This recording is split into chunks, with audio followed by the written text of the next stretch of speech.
Restaurant Unstoppable, inspire, empower, and transform the industry. With excitement, allow me to introduce to you today's guest, author of The Next Supper, The End of Restaurants as We Knew Them, and What Comes After. Corey Mintz, are you feeling unstoppable today? I'm feeling very jazzed by the inflection you threw in there, and your voice just went up. As we knew them, right? We're not saying it's the end of restaurants. No, it's not the Armageddon. It's just the end of as we knew them, for which we need the voice to rise a little. So thank you so much for that. Of course, man. And I'm super excited for today's conversation. I really enjoyed listening to your book. I'm an audiobook kind of person on my morning walks. I was chewing through this content. And honestly, we've spoken to a lot of the same people. I mean, you reference at least 4 or 5 people. They can't come to my mind immediately. So just reading this book made me I just resonated so much with it because you share a lot of the same sentiment that I share on the podcast, things I believed after speaking to nearly 900 people of what's wrong with our industry and what we need to do. Because our mission statement is to inspire, empower, and transform the industry. And I really feel like the mission of this book is to create awareness of where we are and to let people know, to be self-aware that we can choose where we go. And I think that's one of the big lessons I took away from today's book. I don't want to put words into your mouth though. So before we kind of really dive in, let's get that motivational, inspirational ball rolling with a success quote or mantra. What do you got for us? The mantra or aphorism of the book, if it has one, is that big change starts with little change. Big change. Like the kind of change we sometimes are daunted by and thinking that it's impossible, like we can't be part of it. But the things that happen because laws change, policy change only happens because there's a collective will that is built up from a legitimate a collection of individual wills. People wanted to see change. So our little actions do potentially eventually see real world change. I love that, man. I love that. That's a great way to get this thing started. And I think it's a great sentiment because alone, the little effort that we make individually doesn't feel like a lot sometimes. But I feel like when you communicate, when you share messages, when you come together and we all do little things, that collectively can be a big thing. And I think that's a great sentiment to start with. And it makes me think of Anthony Mintz. I believe I'm saying his name correctly, from Zero Carbon Footprint or Zero. You know who I'm talking about, Permission right? Chinese food and zero. Yes. One of my past guests as well. And said something about him that I think is really powerful. And kind of the words you just shared kind of bring that to surface, this idea of he started doing something, but then he didn't stop, and I think that's a secret, is that it's not going to be easy and we can do little things, but just keep doing the little things and don't stop. And it compounds over time. Yeah. It's the only antidote to the natural cynicism that sets in when we sort of look at our world and we go, recycling's a scam, because yes, we should be recycling, but what does it matter whether I'm doing my house if we cannot mandate corporations to do this on the mega macro scale that they need to be doing it? But if we all give in to the gravity of that cynicism, then what's the point of doing anything? And life kind of sucks when you believe that no change is possible. So yeah, I've never spoke with Anthony, but I interviewed his wife, Karen Leibowitz, several times for the book, and the story of them kind of scaling up from a food cart in the Mission District in San Francisco to a sort of nationally celebrated restaurant, and all the changes they wanted to make there, but couldn't because of their partners, and had to start their own business and have their successes and failure with that. And eventually, for her at least, realizing, advocating for policy change was full-time work, never mind the restaurant stuff. Yeah. So I'm really excited to start diving into The Next Supper. But before we get into the book, who are you? What were you doing before this book? How did you set yourself up to be somebody to write this book? That probably wasn't what I was thinking when I went on my career path, because I had no plan. I kind of fake it till you make it, or no, that's not really. No, I'd say more of a Kramer-esque style of falling backwards sometimes into success after a series of failures, because no one taught me to plan ahead when I was young. I went to cooking school, wanted to be a chef, cooked for 6 or 7 years in a variety of restaurants, high-end, low-end, vegetarian, Italian, and had always dreamed of being a writer. And when I kind of reached the end of my road, I was already too old doing what I was doing and not great at it. I was like a 28-year-old garde manger in a high-end restaurant, working with sometimes like the people at my level were 19 and 20 years old. Like the guy I started at the same time as, I could tell this guy's going to be great. And he's now the head of fermentation at Nova, like, and you could see then, like, not only are you better and more talented and hardworking than me, but you have 10 years ahead of me because I wasted my 20s getting high. And so, but when I reached that end, I said what I always wanted to do was write. And I just started writing, for free, found, blogs that were willing to publish me.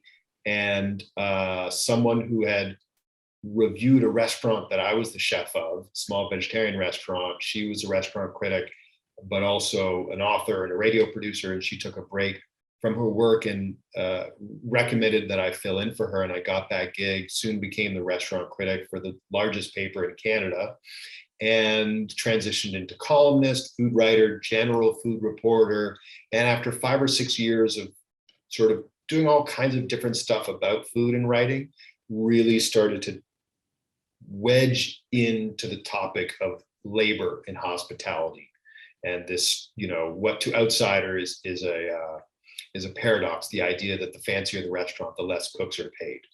And the more I kind of drove my vehicle down that road, just the other path, the 95% of food media, which is like, what are the hot new restaurants? What are the trendy, dishes or recipes? Just were not interesting. And also editors would stop asking me to write those things because they could sense the hostility in my writing. So I was burning bridges that way. And I just really important. I love this because there's a lot of bullshit out there. And I see it too, as somebody who covers the restaurant industry. And my mission with this podcast is to, obviously, like I always echo, inspire, empower, and transform, but also to get at the truth. And the truth is there's a lot of fucked up shit in our industry. And a lot of the people that we celebrate, that I shouldn't say we as in the industry, although we do, but these mainstream media outlets glorify a lot of these chefs who are, like you point out, don't have the best business practices, ethical business practices, and they themselves aren't the best mentally, like, I guess, mental health. I mean, a lot of the reason why they get to where they are is because they have mental disorder. They don't have good work-life balance. We try to recreate their lives in our own lives, and I don't know if we should be doing that. What's going through your mind as I'm saying this? Yeah, I was around at that time when the phrase "chefs are the new rock stars" started sort of gaining traction. Like, somebody whispered it to me at dinner once, as if it was, "You heard this from me first. Chefs are the new rock stars." Because we were at some fancy dinner and someone was bringing us, something with foie gras on top and some, foamy reduction, whatever. And they were like, "Isn't this like the coolest spot in town? Don't you feel like you're sitting at the cool kids table in high school? Aren't these guys rock stars?" And, the food media industry went that way of saying, who has the most tattoos? Because that's what we're going to put on the cover of the next thing. And, someone who is probably internally has a reputation as a horrendous, abusive employer. Let's write a story about how they're the bad boy chef. I never did that stuff. I wasn't interested in it, but like, that was kind of the bubble that I was in, and looking for some different path. And when I finally sort of had written enough stories about a variety of real problems within the restaurant sphere, enough that I was like, I need to write a book, because I can't, like, 1,000-word stories don't contain this, and the more I thought about it, I went back to that original person who said, "Chefs, the new rock stars." I thought, rock stars aren't good employers. And then they maybe, I actually called my aunt, because she was married to a member of the band, and she did like road work for Aerosmith and Ringo Starr and a bunch of other people. And I called her, I was like, "Arlie, are rock stars good employers?" And she's like, it's look, every industry, everybody's different, but like, yeah, there are people. And she listed somebody, I'm not even not even trying not to name drop. I don't remember the name, but she was like, so-and-so was like so good, would come around and would absolutely make sure that like people, roadies were seeing a dentist, and other people were like, no, my hat rides first class. You go sit in the back. But in general, no, they don't have a reputation for like worrying about the savings and the mental health of their staff. And, you know, when you take a look at the, not to jump right ahead to the end of our story, but when you take a look at the labor shortage that not only beset, you know, the industry, but befuddled economists and analysts to say, how could this have happened? When you look at the connection between those two and you form a line, you go, okay, so of course, this is what happened to staffing issues, right? And starting, despite the conversation that happened in the spring of 2021 about where are all the cooks, where are all the employees of restaurants, you know, I started having chefs say to me, where are all the cooks in 2015? You know, this was an issue a long time in. I don't know if this is a segment we can get into, but I got a hot take on that. You ready for my hot take there? I mean, go for it. I can bring us back to where we were. I have a mental spot to where we stepped off. You got the notes. Here's my pitch on that, because here's what happened. What I saw happening is right around the time we had the chefs, the new rock stars, we also had very shortly after that global recession, right? And all of a sudden the bottom fell out of every industry. This chefs are the new rock stars, 2005, 2006 ish. 2005 to 2007, right? Yeah, exactly. 2008, 2009, 2010, global recession. You know, people who were just graduating with financial degrees are now walking dogs for a living, and chefs who were like, you know, I'm CDC at this fancy restaurant and they're talking about making me partner next year, or they're going to open up another 200-seat restaurant I'm going to be the executive chef of.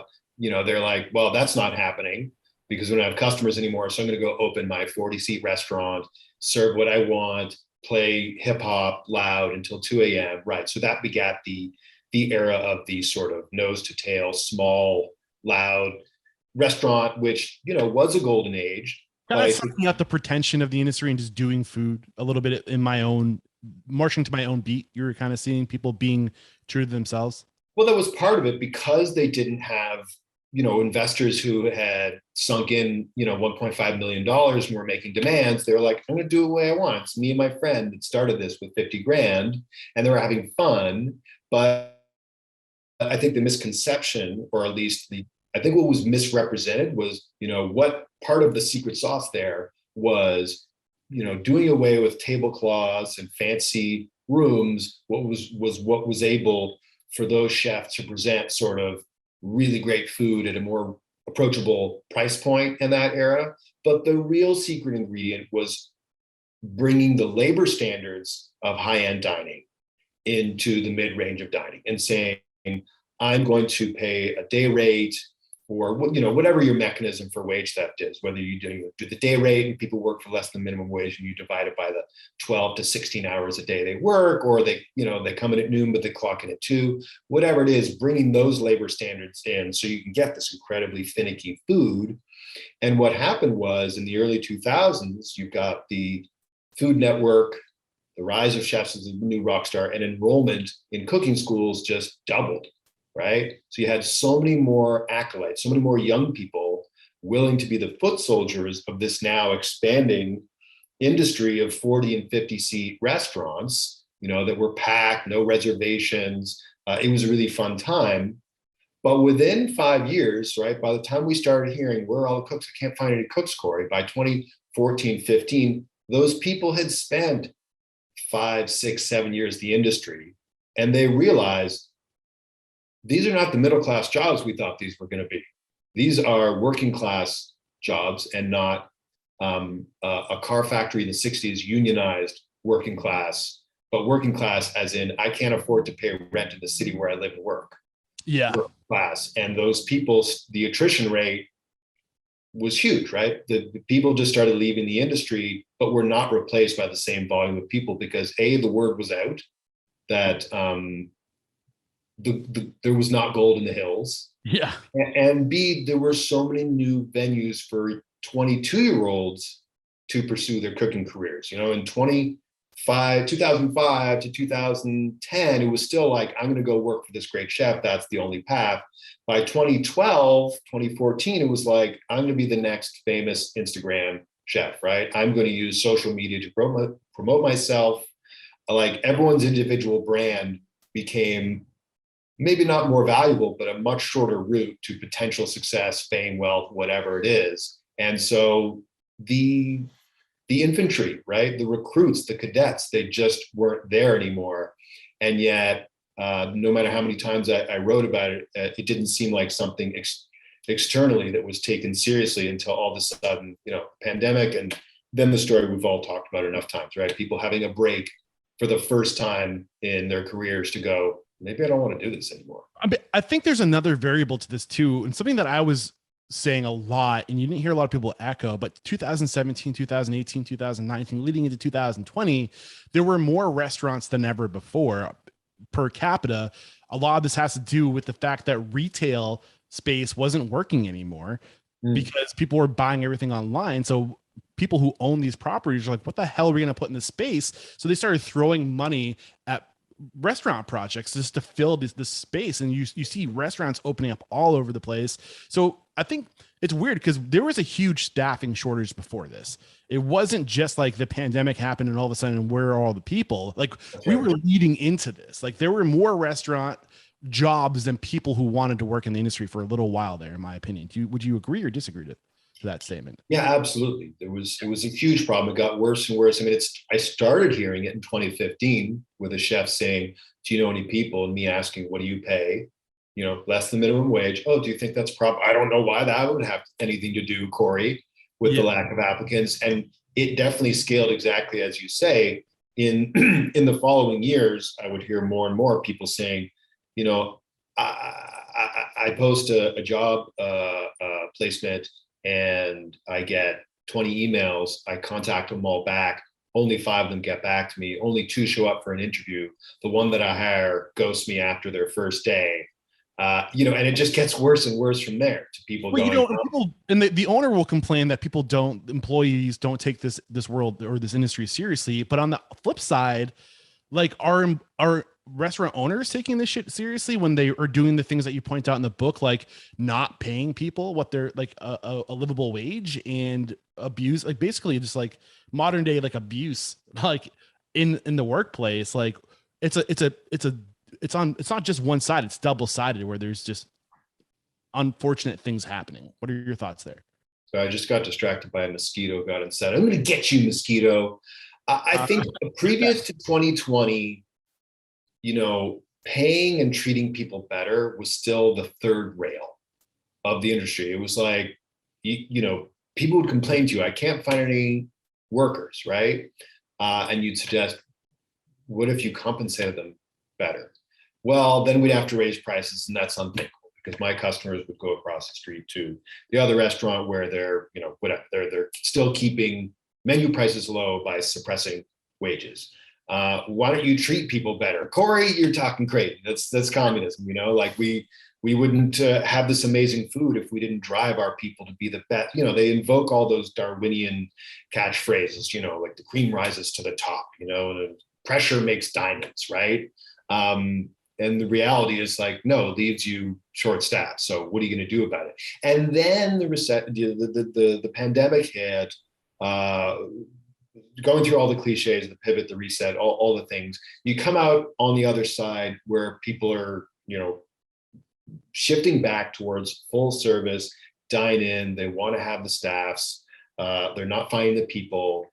The restaurateurs that I spoke with for the 2 years that I was working on this book. So I started this book in the fall of 2019, right?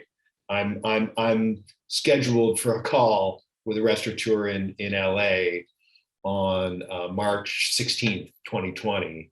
And, she doesn't pick up the phone because it's day one of the pandemic. Yeah. She had other things in her mind.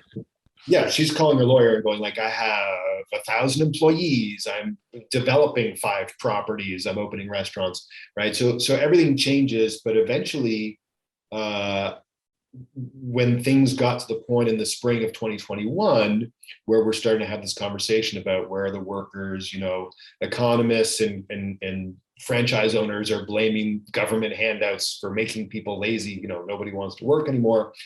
This is the time where I reached back to everyone I'd spoken to for the book to say, hey, San Francisco, LA, Boston, Toronto, Vancouver, hey, you are operating without tips, or you have profit sharing, or you have these open book management sessions where you teach your employees every facet of the business. How are you doing with staffing?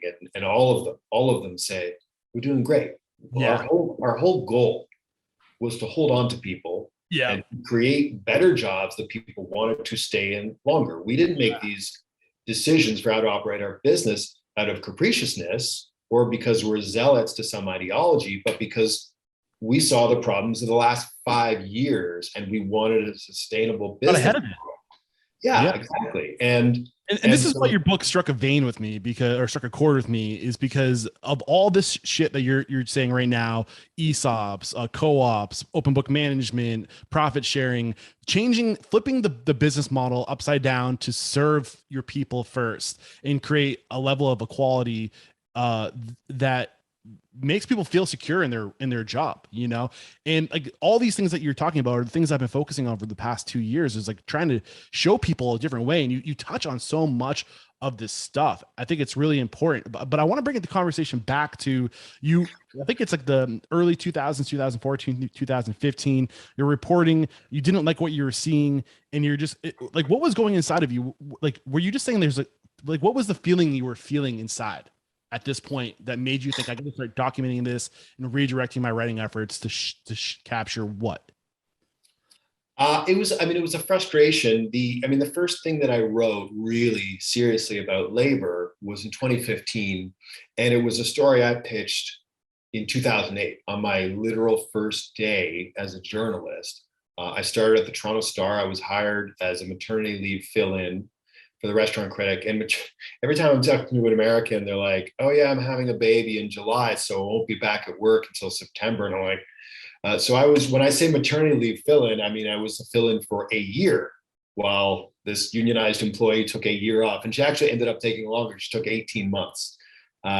So, you need a fill-in for that long. And my first, after, trying out, getting the job, they called me, you got the job, congratulations, look over the contract, you'll start in a couple of weeks.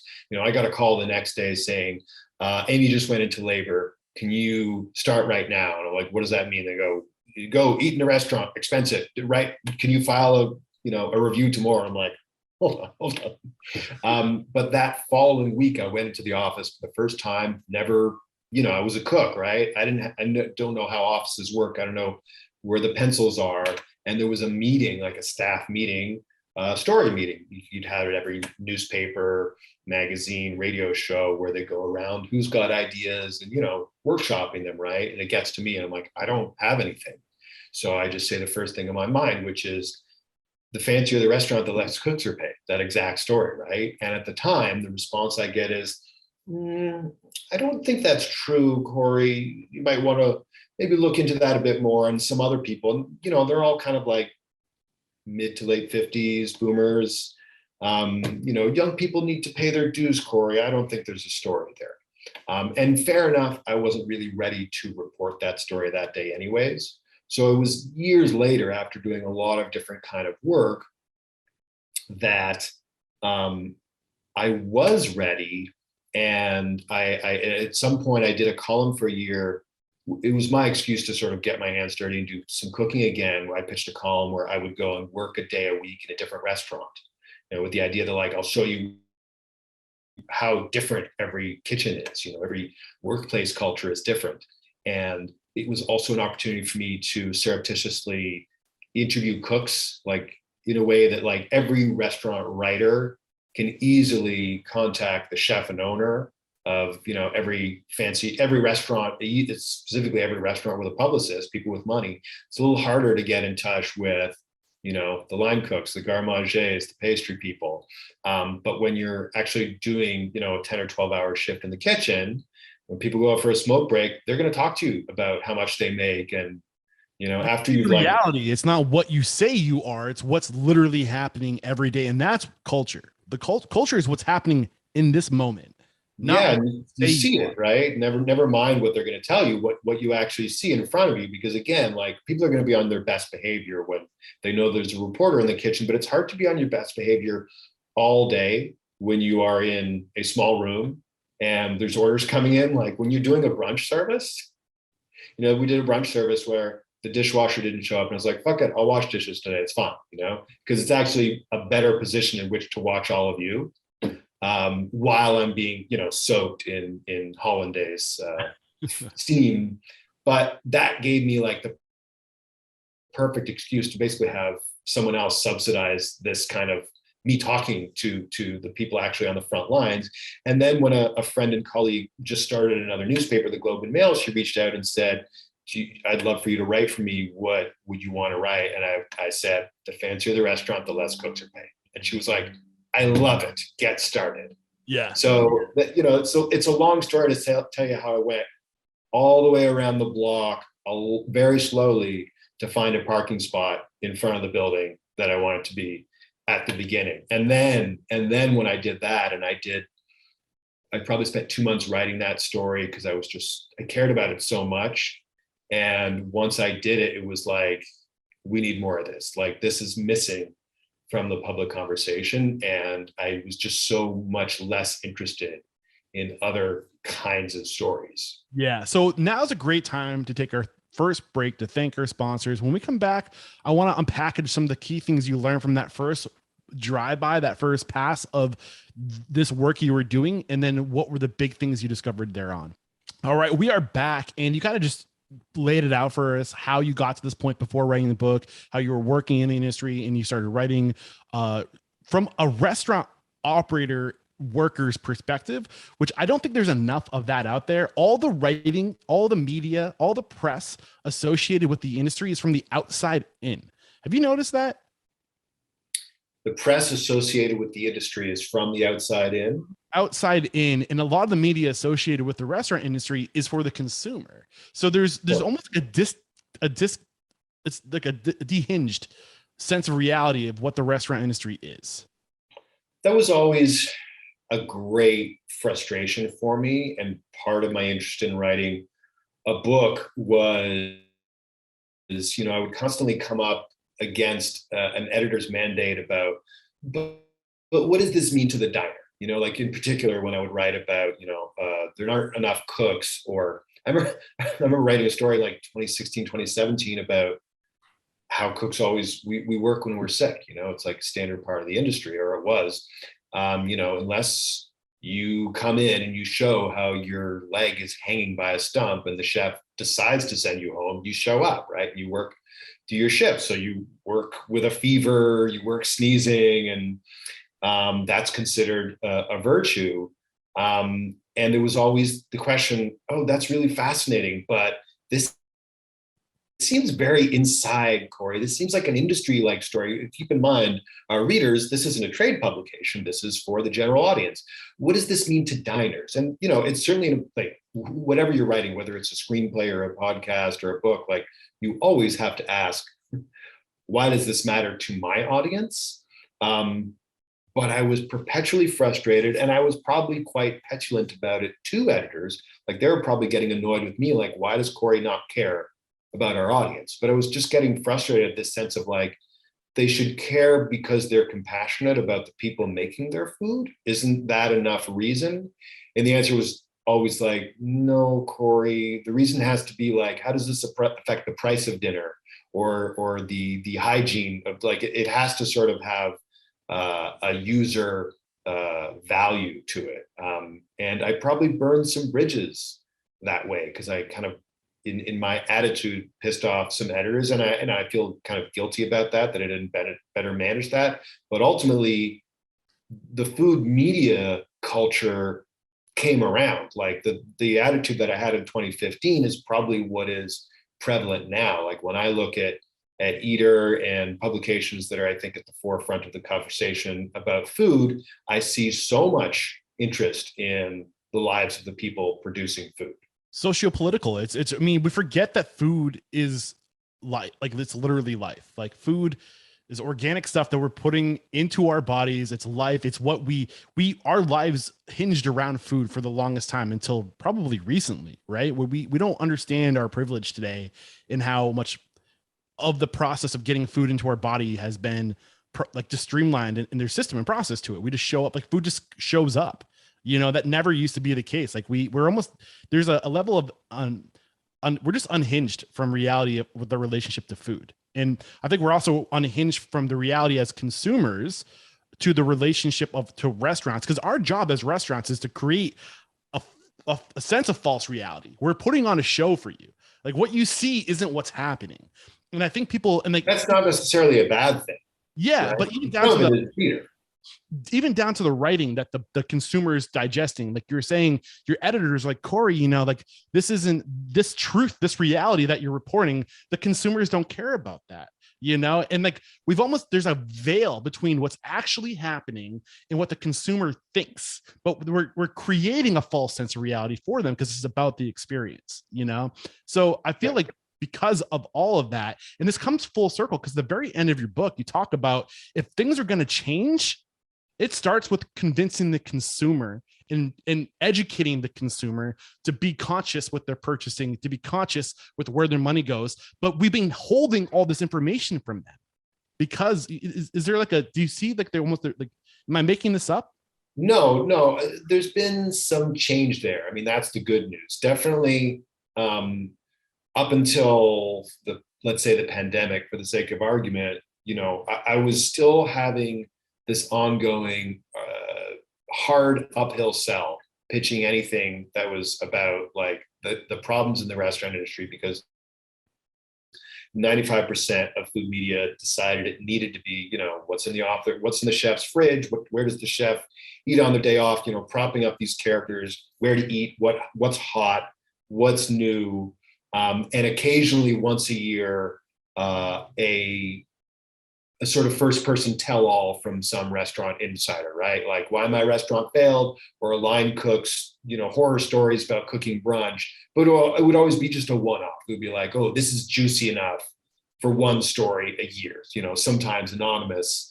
And it was always hard convincing people, A, that these things were true, B, that they mattered, and C, that we should do something about it. And then the pandemic happened, and that the needle started to move right away. For example, you know, I probably wrote a half dozen stories about the exploitative nature of the third-party delivery tech industry. And they were usually met with a sort of mixed reaction of like, oh my God, that's horrible, but equal amounts, I don't think that's true. You know, if delivery models were so bad for restaurants, they wouldn't do it, you know, just kind of willfully blind free market, you know, sort of belief in like, no, Corey, I don't think this is true. This is all conspiracy theory.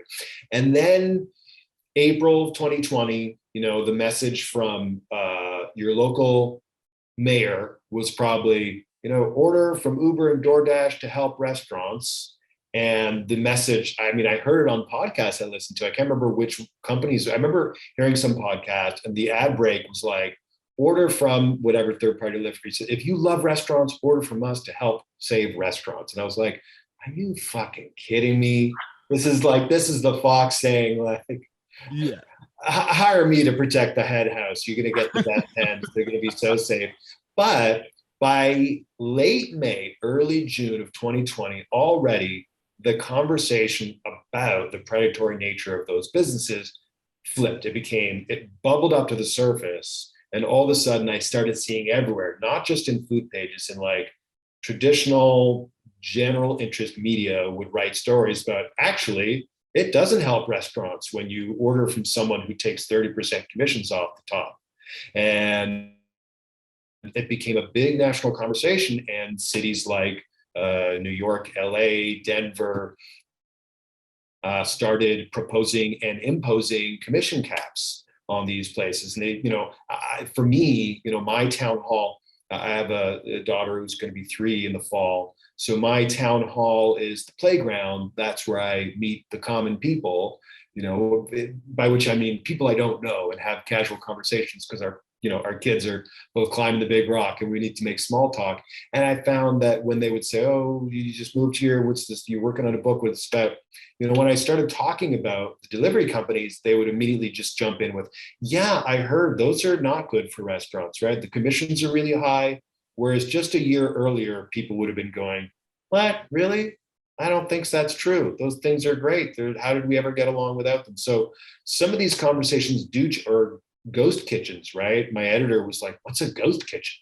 And now, like, I think that conversation sort of peaked and is going downhill. But at least up until a few months ago, producers just constantly wanted to talk about ghost kitchens. So some of these things, and then I guess in the spring of 2021, some of these things, due to the actual market forces of the industry, engage the public's attention, which is what I wanted to do, and then empathy, to the point when the book came out, the things I was just getting people to hope would believe were true and then care about, they already had, because of the horrendous conditions of the pandemic. The pandemic absolutely exposed a lot of these things, and it also gave restaurateurs and restaurant operators a chance to slow down, to say, this is what's happening. I think we work so hard in this industry. Our heads are always down. We're just do work.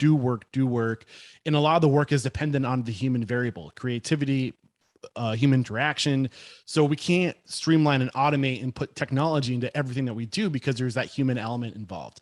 So I think because of this, like, the restaurant industry has kind of just been head down doing work, and other industries have come in and imposed themselves on our industry. And we're kind of just like, oh, a third-party delivery option, okay, we have to do that, because if we don't do that, then it's almost a fear-based reaction. Like, I better do this, because if I don't, then my competitor will do it. But we've never kind of worked from the inside out. It's always been from the outside in, other industries kind of working on our industry. Does that make sense? Do you agree? It's hard to work in a collective, holistic fashion when you're so fractured, right? I mean, the reason that the delivery industry has been slow, or at the very least was not able to eat the lunch of the grocery industry, which they very much like to, like, it just makes sense, right? But why hasn't grocery, even though there's been a huge uptick in online sales and delivery during the pandemic, but why wasn't the grocery industry disrupted the same way the restaurant industry was? It's not because the interest or demand isn't there. People would love to get there. People throughout history, yes, there's people like me who got married in a supermarket who love going and physically picking food, but there's just as many people who don't. The reason it wasn't is because there's 3 companies who control the majority of the market share, right? It's Kroger, Walmart, and the Albertsons. I can't remember from the States. And in Canada, it's Loblaws, Sobeys, and Metro. But either way, because the control of the industry is centralized, they weren't going to have some tech companies swoop in and steal their customers from them. Whereas in the restaurant industry, there's 100,000 operators, right? So it's so difficult for them to collectivize. Yeah, I think there's some good in diversity. I think it's good to be fragmented. I think it's good to spread things out. I don't think that's, but there are like anything, there's pros and cons, right? And one of the cons is when you're so fragmented and everybody's in their own little bubble, it's much easier to impose, like, for other industries to come in and impose their will on us, right? And what we're doing is what you're pointing. That's what happened. Yeah. So taking a step back real quick, you start writing, you start realizing your heart is drawn to these subjects that are more focused on the people working in the industry and how it affects people working in the industry, not so much the consumer. This is what you're really interested in. When did the idea for the book come? Was this before the pandemic or after the pandemic? Before. I would, like I said, I would continually run up against the margins of the newspaper, magazine, online story, the 1,000, 1,500 word story that is, it's limited, and you want to, like, be able to follow up with people. Hey, remember when we talked about you were going to transition your kitchen to a 4-day work week? Like, that was fascinating. 6 months later, I want to get back to you. And I want to have another conversation about that. And I think that's worth another story. But to the newspaper editor, they're like, you already did that story 6 months ago. Why do we care about a follow-up? And I'm like, no, because they are sticking their neck out to be progressive in the industry. And I want to see what we've learned from them and what can be applied somewhere else. And so I was just running up against the limitations of the format that I was working in, and a book was a larger canvas, right? When you can have an interview and 6 months later follow up and go, great, now this chapter has an ending. And you can drill down and follow, like you said, follow up, get to the truth of it, get to the core of it. And I love that approach. So you write this book, you break it down into almost like segments of the different verticals within the industry. You have the virtual restaurant, the chef driven restaurant, the Insta bait meal, the immigrant restaurant, the fast food restaurant, the chain restaurant, the grocerant, and the virtuous restaurant. Those are the chapters, the 8 chapters in this book. Reflecting back, I mean, you point out a lot of weak spots in our industry, issues with our industry within each of these verticals. If you could take a step back, Corey, and look at 5 issues you want to bring to the surface of today's conversation that come from the book, what are those? Can you ramble off just 5 top of mind things that you feel are most important that we communicate today? Well, that's probably the order of the chapters writ large. And, I did put the delivery stuff first because it felt like the most timely and the part that was always changing the most. I think legislating commission caps, or reining in, regulating somehow these companies is huge. And by that, I don't just mean commission caps, but getting ahead of the campaign strategy of Uber and DoorDash and all these companies and their victory in California with Prop 22, which, to your listeners, quick recap, California passed a law that says contract workers are employees, you've got to pay them benefits and treat them as such. The big companies spent $200 million on a ballot initiative and ultimately overturned that and then said, oh, we're going to do this everywhere, baby. And they've already gotten started. I think in Canada, Uber calls it Flexible Work Plus, which is the name of their campaign. But like issue number 1 is on a city and state level, provinces, which we call them in Canada, getting ahead of that by having elected officials who are maybe living in the 21st century and know how technology works and don't fall for the flim flam of these companies telling them what people want today is flexibility. No, people want security. That's a huge conflict. I think the culture of restaurants, putting aside, I think the more measurable issue of wages and how people are compensated, which is huge. Tipping, which is a huge issue. Just the actual culture and what's expected, as you say, the sort of perpetuation of that cycle of abuse. My chef made us great cooks by treating us like this, so that's how I'm going to be a chef. Like, that's classic. I'm going to abuse my kid because that's how my dad did. Yeah. I plan on drilling down into each of these things that you drop on us. So we're going to talk a little bit about legislation and elected officials having a big part in this, the issue with how people are compensated in the industry and the tipping, getting rid of tipping. What are the other big hot spots that in your message? I'm not going fast enough in my bullet points. At a local level, incentivizing immigrant-owned businesses, food businesses,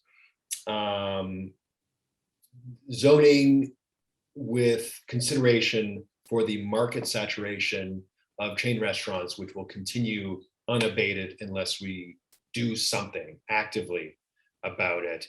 And then the individual action that we can take as diners, which, as you point out, it's segmented the book.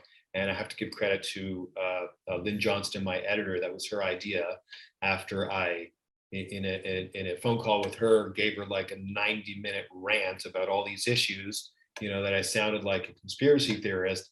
And at some point she asked me a question and I said, well, on a socioeconomic level, like the family-run immigrant restaurant runs very different from the big urban chef-driven restaurant, which is very different from the ghost kitchen. She was like, these are your chapters. Write out a list of the different restaurant models. And if they operate so differently, write me that list. And then what are the issues that each one has, even if those issues overlap, which many of them do, this is the way to divide the book. So I have to give her credit for that.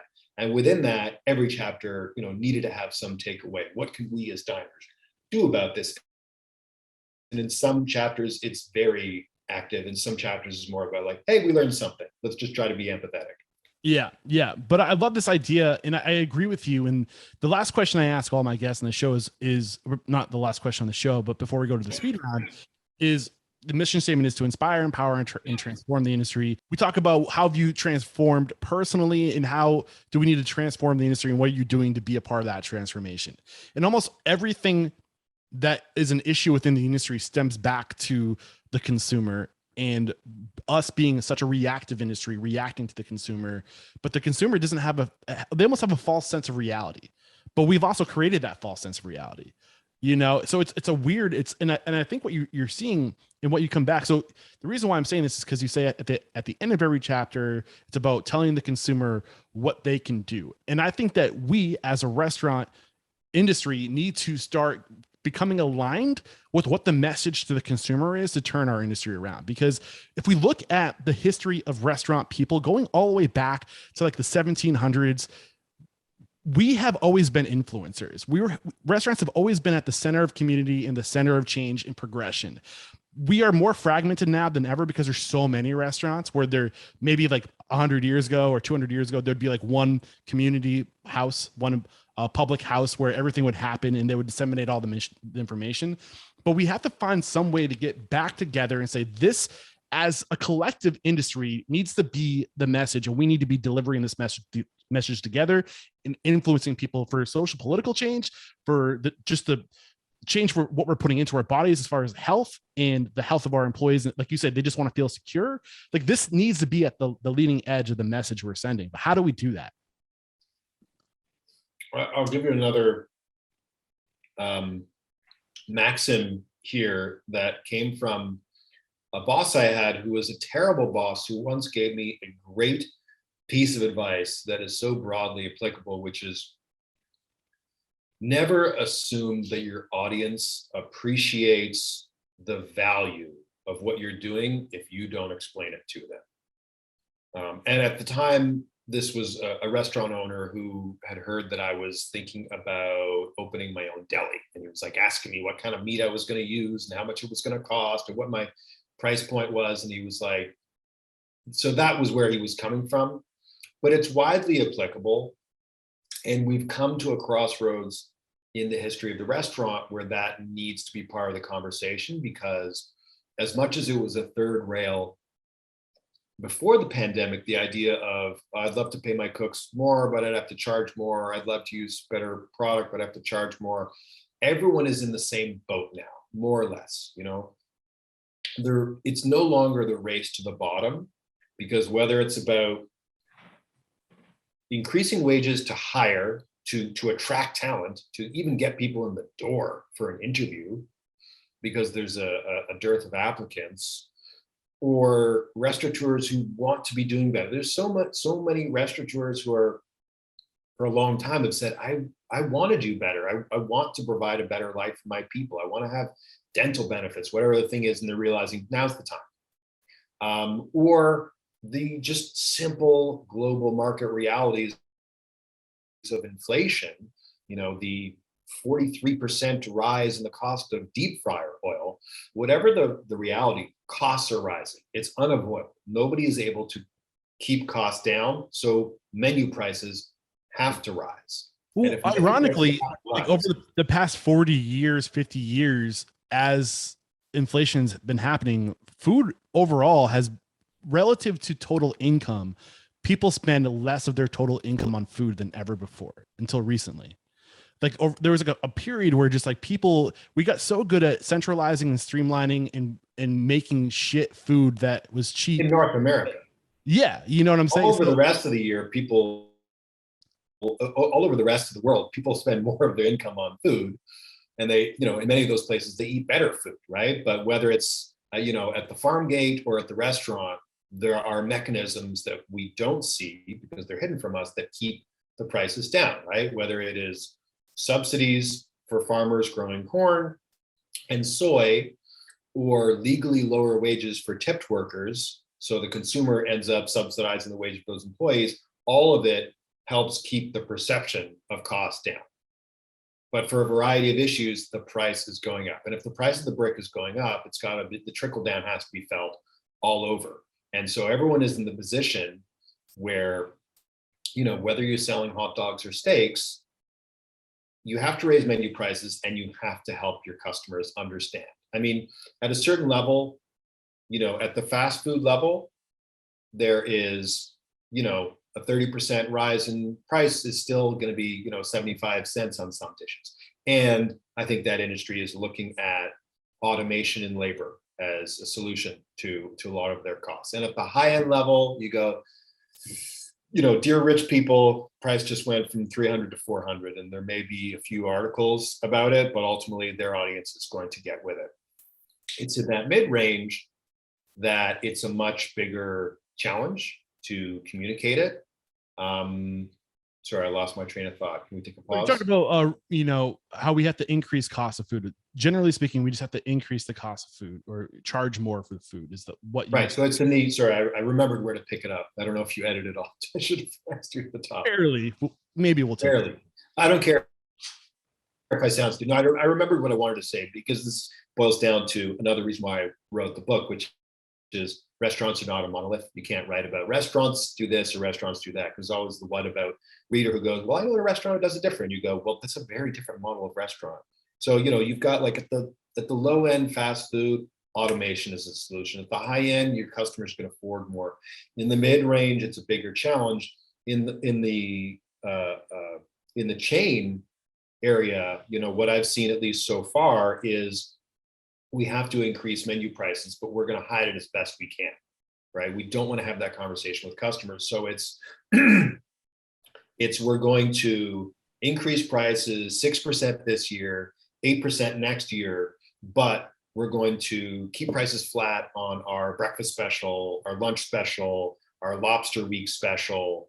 And I looked at a few chains doing exactly that, and that's their best practice, right? Because people come for a perception of value and they need to keep selling that value, even though they have to increase costs. And the mid-range full service independent restaurant doesn't do the same volume, so they can't operate like that. They've got to increase those prices across the board, and they have to engage the understanding of their audiences. That's how it has to be. The question is really just, do people eat out less, and how does that affect revenue overall? But there's no avoiding the rising of prices. And we like the most recent example is early 2000s. You saw this huge farm to table movement that really spread across independent restaurants in North America. And did restaurants say, I really believe in this. I'm going to start getting my pork from this local farm and my eggs from this local farm, and it's going to cost more, but I'll just eat the cost? Or did they say, no, this is going to be part of a public conversation I have with my diners? We had that era of everybody started putting the name of the farm on the menu. I remember going to restaurants at the time the first time I saw, like, on the back of the menu, it was like a whole page, this large trout comes from this farm. Here's the name of the person who makes our bacon. And, and in time that kind of scaled back to, like, let's just maybe shout out the name of the purveyor. We don't need the whole biography, but there was an understanding that if we're going to make this investment, we need buy-in from the customer. So we have People to don't buy what you do, they buy why you do it. And that's kind of this whole idea of this, the conscious capitalism of saying, hey, like, we aren't doing this because we want to get rich and, rake you over the coals. We're doing this because we're actually still making the same profit, but this is what the cost of doing sustainable food, what you're asking for, costs. We can't maintain the same level of prices and give you higher quality. That's not how the equation works. And here's one thing I've been thinking about a lot lately. I don't think the consumer gives a fuck until it matters to them, until what we're doing affects their livelihood and well-being. And that's only when you start really seeing people make changes, is when they realize that what's best for us is also best for you. When you pay a little extra to get food that makes you feel better because it's not pumped with GMOs, or also, oh, okay, guess what? Like, if we buy food that is grown ethically, it's better for the environment, it's better for the ecosystem, and we're now proving that food that's grown from a healthy ecosystem is actually healthier for you as well. Like we're like you said earlier with your reporting, we're starting to drill down and say, well, what next? Well, what next? And all these what nexts are important to the consumer, and we have to communicate that to them, because until it affects them in their livelihood, they're just not going to give a fuck. Well, self-interest is a powerful incentive to anyone, right? I mean, it's how, I don't care about my body until I look in the mirror. I'm like, oh, now I'm involved in this conversation. Somebody else ate all those donuts. But it's an ongoing conversation. And like you say, the what's next is the thing that makes owners fearful, because they're nervous about, well, if I tell people to care about this because I care about this, then I'm opening myself up to criticism for all the things I'm not doing yet. But that's what I mean by, you have to start somewhere, right? Like, and you can't do it because you're expecting applause from your audience. And often the conversation is difficult. Somebody reached out to me, they wanted to get rid of tipping, and I worked with them on a consulting basis. They knew I'd written a lot about tipping.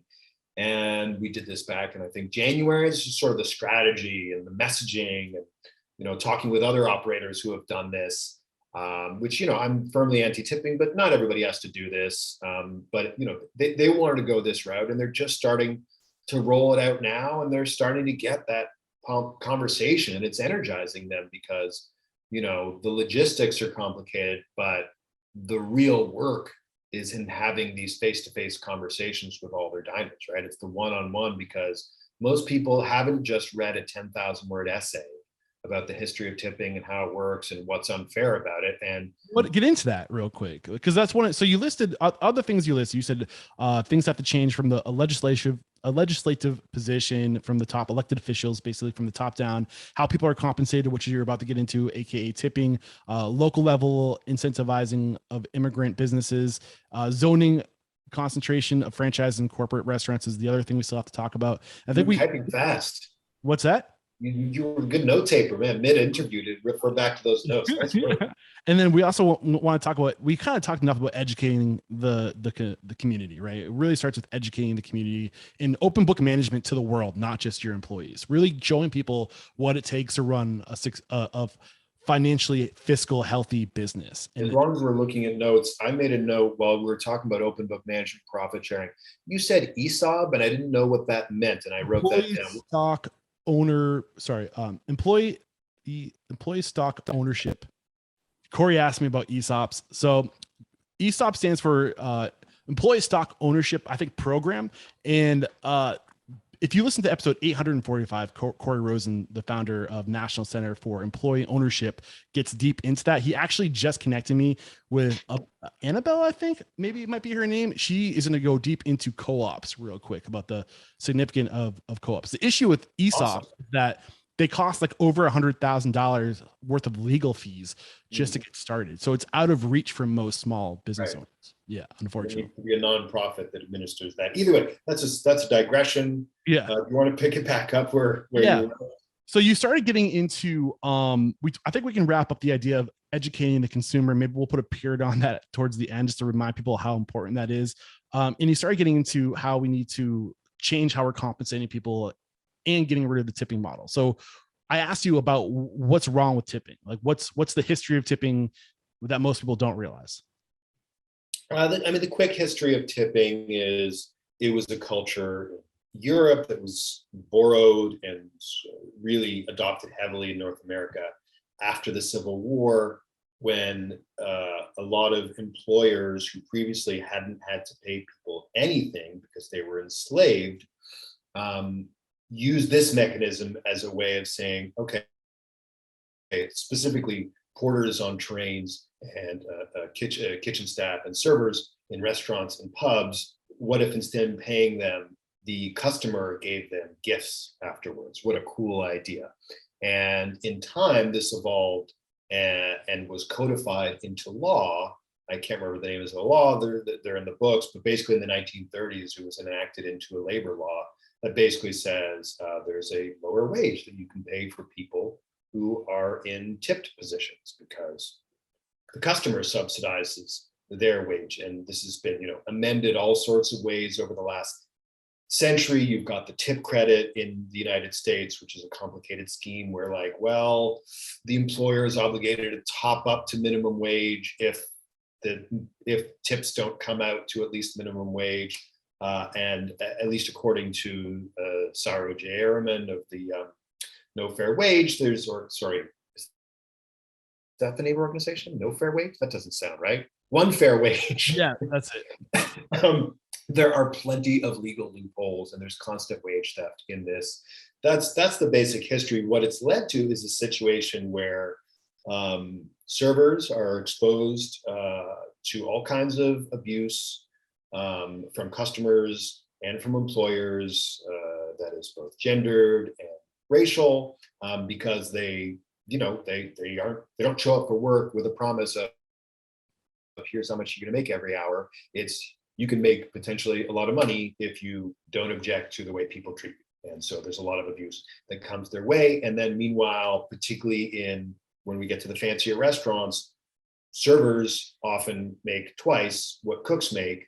And internally, of course, workers are always at each other's throats. Internally, you've got this debate among servers and cooks about who works harder, and it's a total sideshow from the actual issue of why are we all compensated fairly, or isn't there enough money in this pool for all of us? I mean, I didn't realize that until I was a cook in a high-end restaurant, and there was a junior server in the kitchen counting, flipping bills over in his fingers at the end of the night. And another more senior server came in and he said, "We don't count money in the kitchen," really admonishing him.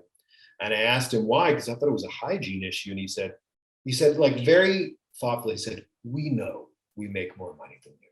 We don't have to rub it in." And that was when I was aware, so everyone understands that this is a totally unfair, fucked up system. We're just don't talk about it. We don't have a problem. But it is a problem. Sorry, I interrupted you. No, keep going. Finish your thought. Well, I mean, and that's what obstructs and creates the third big problem of tipping, which is getting two groups of workers to be a team. Whether you're in an office or a kitchen, It's divide for sure. You want your workforce to be a team. You can bullshit and say it's a family, but ultimately you want people to work effectively together. And if you compensate people very differently, this resentment is always going to prevent them from actually being a team. Yeah. And so in your research of, following up, drilling down, what's the solution to eliminating the tipping culture of the restaurant industry?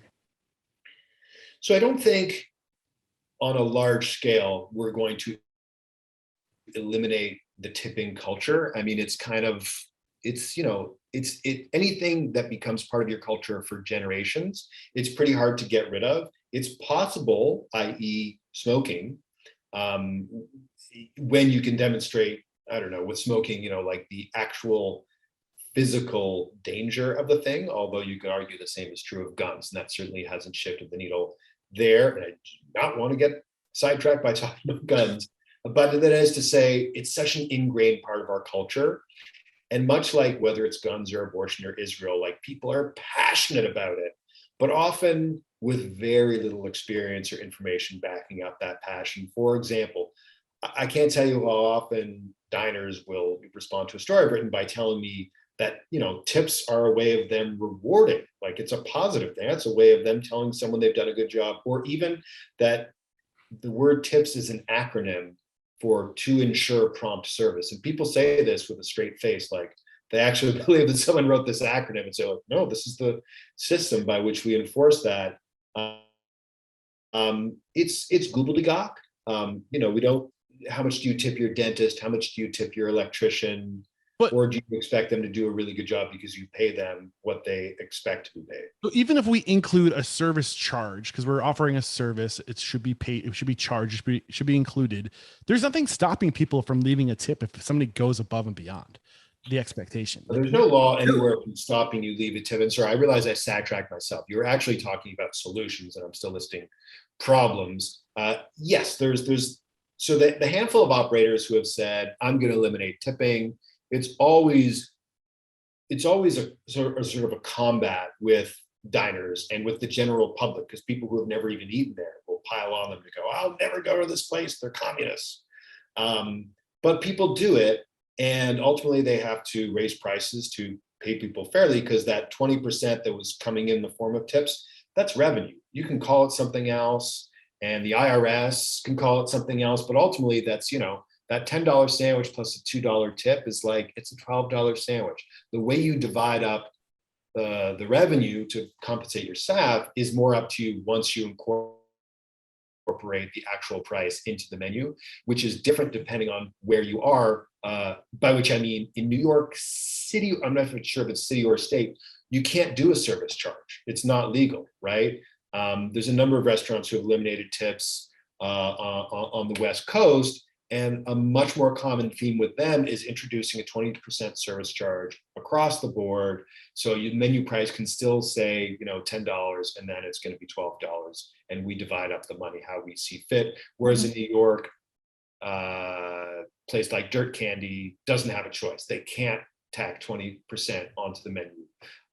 What's stopping a restaurant from just saying, this is the profit we want to make? We are a restaurant that wants to be able to pay our employees this and earn this profit, and then reverse engineer what it's going to cost to do that. And who the fuck is anybody to say that you can't charge what you want to charge for a service that you offer, even if it's more expensive than everybody else?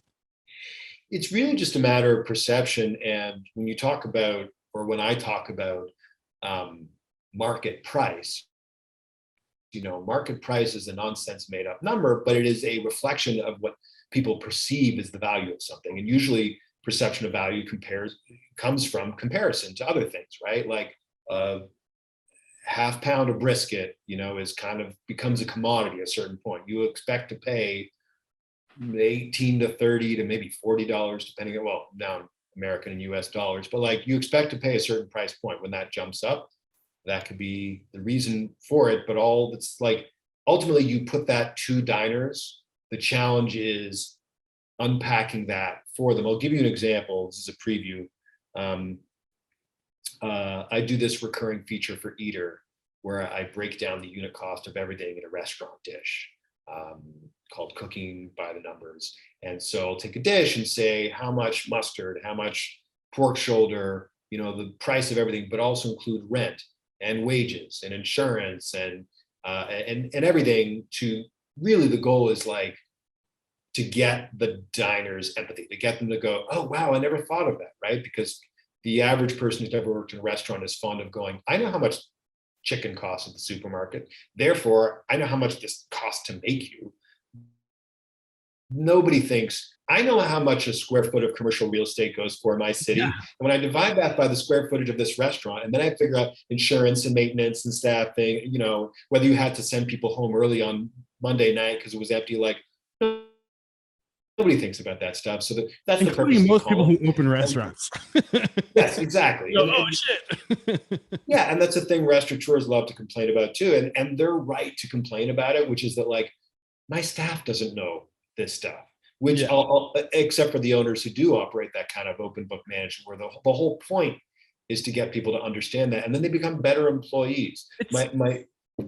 It's almost opposite of the way, like earlier we were talking about how it's the role of the restaurant to create the illusion of seamlessness and convenience and service, and the whole thing is like, it's like a duck on water. Like you see the duck who's just kind of streaming along, everything's so perfect and easygoing, and then underwater those feet are going like crazy. The illusion has come around to the duck has bitten us in the butt, right? Because as you say, we've created the illusion, the sort of stage show version of the experience, and tried to hide the puppeteers beneath, right? So when the puppeteer gets sick, people have no empathy. Like, where's Big Bird? Where's Elmo? How dare you? I want my money back. And the reality is, no, there's a lot of stuff you're not seeing underneath the water. And so, I mean, that's been like my job for the last 6 or 7 years, get people to see the strings behind the scene.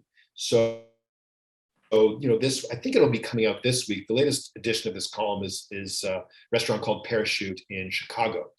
And husband and wife team who owned the place, and they spoke many times with Beverly Kim. I didn't speak with her husband. And they have a second restaurant, and basically they decided to eliminate tipping over the course of the last couple of years, or rather, in their words, shift away from tipping. Their language is like, we're going to be paying, I can't remember how much it is, but like they're paying 20 plus something dollars an hour to their staff, so they're not dependent on tips and having to increase menu prices accordingly. But there's a popular dish, the dish featured in this column is called the Bing bread, which is this Asian bread that's stuffed with bacon and onions and all sorts of stuff. It's incredibly labor intensive. And ultimately, pre-pandemic, they were charging $15 for it, and it yielded something like 4.5% profit margin compared with the overall 10% goal of the restaurant. I think 10% though. I think people should be aiming for 15% minimum, personally. Why not? Ideally, yes. 10% is not a super profitable, sustainable business, but I mean, amongst independents, that's considered quite good, right? Well, that's part of the issue, is the perception of value. It's like we do it to ourselves because for some reason we accepted that 10% is good. It's not. Well, it all comes back to this issue of not feeling, restaurateurs feeling like they are unable to charge what their product is worth in order to compensate everyone fairly and earn a good living. Yeah. Like the public is unwilling, they perceive, to pay that price. Exactly. Which I think is the big message from your book, and what you're getting into now is that the open book management doesn't stop with your team. We need to carry that through to our communities and explain to people that this responsibility that we have to nourish them and to feed them comes at a cost. And if we want to do it ethically, if we want to do it sustainably, if we want to do it in a way that's best for you and for our community and for our employees, that it's going to have to cost something. And I think we should be standing on a rooftop screaming that as loud as possible, but not just to the consumer, with each other. If we see somebody in our community charging not a lot of money, we should be like, hey man, how's it going? Are things tough? Let me help lift you up a little bit. How are you running your books? Why are you charging so little? Like, Profit First is a great book, and it kind of gets into the details of this idea that like we need to take our profit and we need to educate people on how to do that, Sorry, I didn't mean to take the talking stick away from you. Yeah, I'm just making a note to read Profit First after I'm great done book. with this Stan Lee biography. Yeah, man, it's great stuff. If you want to talk more about that off air, I'm happy to do that. You mentioned three other things we really haven't gotten much into, and we have about 14 minutes left together. Local level incentivizing of immigrant businesses. Just real quick, a paragraph or two on what we can do to improve that vertical. Yeah, and that's a harder thing for the average person to get involved in. Curiously or ironically enough, I have become. That comes from this great example in the book of La Cocina, this organization in San Francisco that effectively started in 2005 as a shared kitchen business incubator for entrepreneurs who they found were obstructed from starting their own food businesses, primarily women and immigrants. And it's grown. And as it's grown, it's also grown into a food hall. So there's now like a space for these people to move into. And the whole thing is about like creating exit opportunities, creating entrepreneurial economic opportunities for people. And they have so many success stories. And as I ask in the book, why can't every city have an organization like this?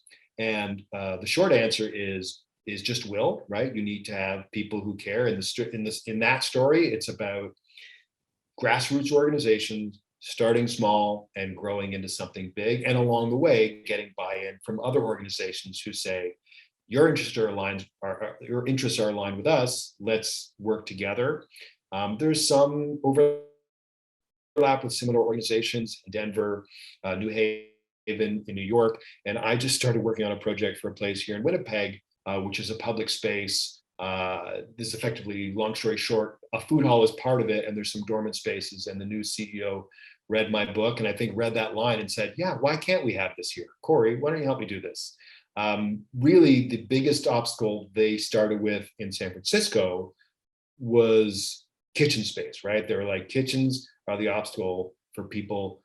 There are so many. I was talking to a chef about this the other day. Wherever you are, maybe not wherever you are, maybe not in San Francisco, New York, and LA, but a lot of cities have a lot of non-activated kitchen spaces. There's a lot of hotels with a 3,000-foot kitchen in their basement. Even more right now with all the shit. Yeah, exactly. So I don't think real estate is still the biggest obstacle. It's about connecting that sort of immigrant business, small business starting nonprofit in your city with a chef mentor who really cares, with, two or three other shareholders who can get involved to say, what if we could combine these things with, someone who's good at pop-up, someone who's good at marketing, but it takes some willpower to get that happen. And ultimately to, at some point, get someone on a city council level who goes, yeah, we should be giving a tax break to this thing. This is something that, I don't remember the stats from the book, but it's something like 14% of every business in America is started by an immigrant. And in restaurants, it's 25%. I may be getting my numbers a little wrong, but that's the meat of it. And that tells you how incredible, like, how are we not taking advantage, particularly in big cities that have big, diverse populations? How are we not like encouraging that? Yeah. And you point out in the book too, on this topic of immigrant restaurants, that there seems to be a perception that immigrant food should be less, shouldn't cost as much. It should be cheap. Mm-hmm. Do you think that kind of stems back to what we were saying before with just restaurant owners not knowing their own value and not charging? Like, do you think immigrants come here and they feel like they have to give it away just to get noticed, to get customers? Yeah, I mean, I should probably not speak for all immigrants everywhere, but in my experience, this is a huge part of the conversation. It probably circles back around to the same issue of engaging with the audience, holding people's hands to help them understand things, particularly when it's about challenging long-held perceptions. And there's a pretty well-documented racial bias in restaurant menu pricing, right? It's directly tied to the socioeconomic status perceived of that culture. And for example, you can get away with charging $35 for a plate of pasta, handmade noodles at Babbo, an Italian restaurant. But as Beverly Kim put it to me when we were talking about this article, there's a bamboo ceiling for the price of noodles made if you are from China, Korea, wherever, right? And it's a huge challenge that, when this comes up with every non-European descending restaurateur, they just kind of go, yeah, we know this. We've been saying this for as long as I've been in the industry. There's starting to be some change there, but again, it needs to be part of the conversation. It needs to be, and you're seeing, I think, a younger generation who's doing more sort of non-traditional stuff with their pop-ups and their, I'm going to do this Filipino tacos or whatever it is, mashing up of cultures, but I gotta pay everybody $22 an hour. Yeah. And I'm not gonna use slave beef. I'm gonna use some good ingredients. So it's gonna have to charge people what my food is worth. So you're starting to see, I think, a bit of a challenge to that, but that's a deep ingrained bias that certain foods be less expensive. And it was absolutely hand in hand, the food media industry had a huge part in promoting that bias through the segregated list, your city's 10 best restaurants and your city's top 100 cheap eats list, which again, I'm starting 5 years ago, I would tell editors who would say, would you like to contribute to our cheap eats list? I'm like, I'd be happy to if you don't call it that. Or I'll do it if you call your other one your top 10 expensive restaurants, and they'd be like, oh, we're going a different way, but let's work on something else some other time, Corey. I'm going to shift the conversation. I'm loving the conversation, but I want to just give a line. I want to give a nod to this idea of the zoning concentration of franchise and corporate restaurants and how we can, because this is something that when I first started the podcast, I was very anti big corporation. I was very anti franchise. I thought that it was evil, blah, blah, blah, blah. I have to admit, after 900 interviews and talking to some of these people, I don't think that it's necessarily evil. I just think that Yeah, I mean, I think there's a lot we can learn from big business, big corporation in implementing those business practices on at a small scale. So back to this idea, like you talk about zoning in basically corporate restaurants, franchises coming into local communities and kind of taking over in the market in lack of, maybe those aren't the words you would use, but just in the sake of getting it out. What can we do? Why do you think that's a bad thing, real quick? And keep in mind, we have 6 minutes. Yeah. I think taking over is, however you want to phrase it, whether it seems Owning the unfair or market, not. whatever. Ultimately, a big box store pushes out independence, right? It gathers up all the customers, gives them excuse to go to this one business. So, a neighborhood that might have had 3 hardware stores now has a home hardware that's a 5-minute drive away. So, within 5 years, there's no more small hardware stores anymore. So why is that bad? Why is that bad? It limits the entrepreneurial opportunity. Like, isn't the American dream the idea that anyone can start a business? You can't.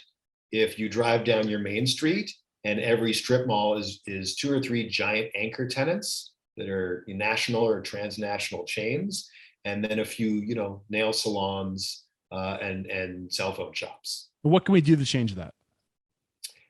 So on the individual basis, it's pretty hard unless you're a city planner or a city councilor.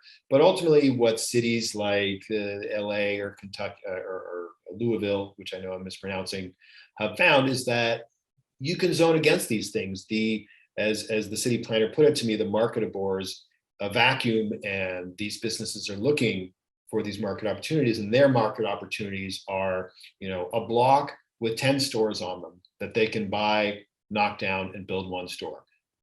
They cannot do that if you enact local zoning bylaws that say you can't combine storefronts, or even like the sidewalk has to be this wide, or there needs to be this many windows, because these businesses operate in a specific formula where if they don't meet all the conditions for their store, they can't operate there, right? Unless they have their, whatever it is, 10,000 square feet and all these conditions, they're like, no, we're moving on to the next possible location. So when you impose some of those rules, which are just all about like supporting a walkable neighborhood that has entrepreneurial opportunities for local people, it causes these people to move on. The same way, if you put a lock on your bike, it doesn't mean no one can ever steal your bike, but it means the bike thief goes, all right, I'll keep going until I find a less locked. Yeah.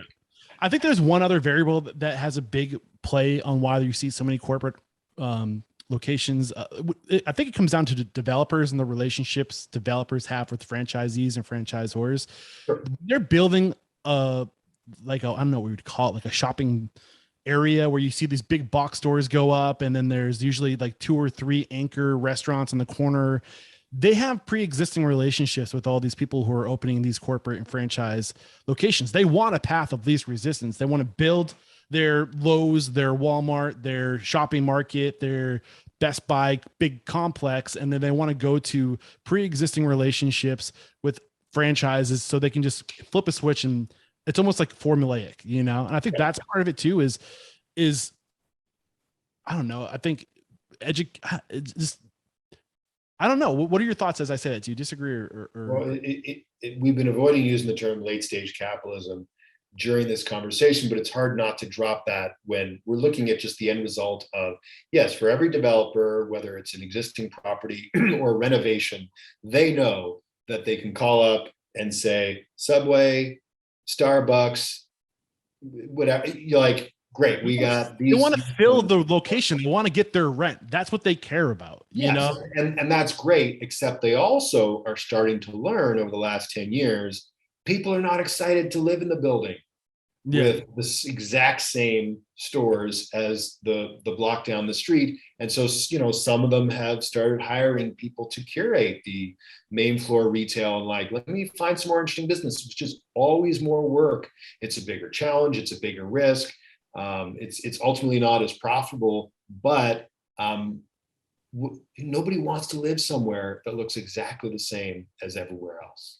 So we have a little less than 2 minutes right now. I want to squeeze in this idea of legislation. There's no way in a minute and a half we'll really be able to go deep into this. No. But this idea of changing it on more of like a legislative level, So by this, you thinking we need more rules to and regulation to help protect the independent restaurant operator? Well, the Independent Restaurant Coalition, I'm sure you've had someone from there on to talk, and I feel like they can go on this with much more length. And on a national level, I'm sure it's very different from on a local level. Every Actually state. haven't had somebody talk from, but Oh, I would really? love to. Maybe this would be a good way to follow up there. Yeah. Yeah, that's going to be great for you because that's a big part of their mission was like lobbying Congress for funds, but there's a lot of other asks.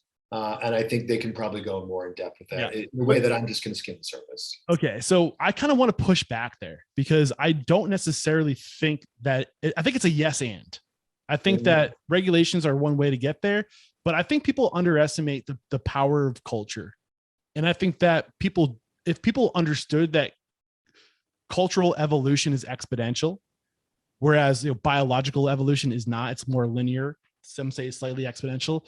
But this idea that if we have the means and resources to spread ideas and thoughts and values. And I think at the core, most people are good and they want to do the good thing. We're just learning at a rate that is unprecedented. We have access to so much information. We don't know what the right thing is. But I think that you're seeing a lot of people, if you take this idea of conscious capitalism, of putting your money, because we're learning a lot about the person, what we need to be happy as far as human needs go. And you mentioned it earlier, what we need is security. Above that, we just need to feel like we're a part of something, like we belong, like we're seen, like we're valued. If we lean into human needs and human behavior in the way, if we go with the grain of how we're supposed to be on this planet, coexist with each other, and pull in values and ideas and thoughts on how to create a better world consciously, I think that we can have cultural evolution. And I think that things can change a lot faster. But when you force things onto people and you make things laws, there tends to be more resistance because people by nature are chaotic. We don't like laws. We don't like rules. We don't like regulations. We want to have choice. And I think culture drives that. And culture, if you can change culture, you can make it happen way faster, which is the other cool thing. Because legislation, lobbying takes time. Yes, and I think it is a yes and. Like as you say, after 900 interviews, of course you're going to change your mind or just be more informed and more broadly thinking about a variety of issues. I'm the same. If you start to write a book or host a podcast, and at the end of it, however many years later, you have the exact same beliefs and worldviews that you did, then you weren't listening, right? So part of this is about like continuing this going. And the last chapter of the book is this exactly what we're talking about here. It's me debating between like people telling me, we started this thing, we changed this culture within our restaurant and then within our county, and now we're scaling it up. And someone else who tells me like, there's the limitations of voting with your fork are pretty low, and ultimately people have to vote with their vote, and that's how we actually change laws, at least in this country. And I'm not saying one is the right worldview, but I don't think you even get to the stage of having any political will to enact laws without changing culture. I mean, that's how things happen. Nobody from city council up to the White House is going to stick their neck out to propose any unpopular legislation. They're only going to do it because they're hearing this from their constituents, because it's become a cultural shift. I feel like this could be an entire conversation. If I do end up getting the folks from, oh my God, I'm forgetting you mentioned them. The IRC, the Independent Restaurant Coalition. If I do get them on the show, I'd love to invite you to maybe be a part of the conversation. I recognize that we're 3 minutes past our agreed upon time. You told me you had a hard stop, so I'm going to let you go. Before we do say goodbye, how can we connect with you? If we want to continue the conversation, if we want to get the book, or we want to hire you to consult, again, the book is The Next Supper, right here. The End of Restaurants as We Knew Them and What Comes After.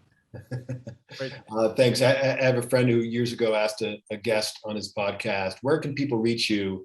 And she started giving she was a professor, started giving her office hours. She's like, well, from 2 to 4 on Wednesdays, I'm in my office. She didn't realize that he meant social media handles. I'm on Twitter and Instagram at Corey Mintz. That's CoreyMintz, as you say, or Z, up here in Canada. And it's corymintz.ca. All my contact information and some of my work is up there. And also have me back anytime to talk about this or Silver Age Marvel Comics. Beautiful. So I do have to have you call somebody out to be a featured guest on the show. Who do you respect and admire? Is somebody you think needs to come on the show to share a message or an idea? It could be a restaurant owner, or maybe it's a group like the Independent Restaurant Coalition. I think my top person, you probably have already talked to this person, but every time I talk to them, I'm like, that was awesome. That excited me because they're so progressive and they're always doing something interesting, challenging the industry. But maybe you've had them, Amanda Cohen, chef owner of Dirt Candy in New York. I would love to hear her on. She's absolutely on my radar. I would love to make that happen. Thank you so much. She's so cool. Awesome. Corey, you got to get going. Thank you so much. Sorry to keep you over agreed upon time, but I have to say this. There is no questioning, my man. You are unstoppable. Keep it up. Thank you so much. This was great. Cheers.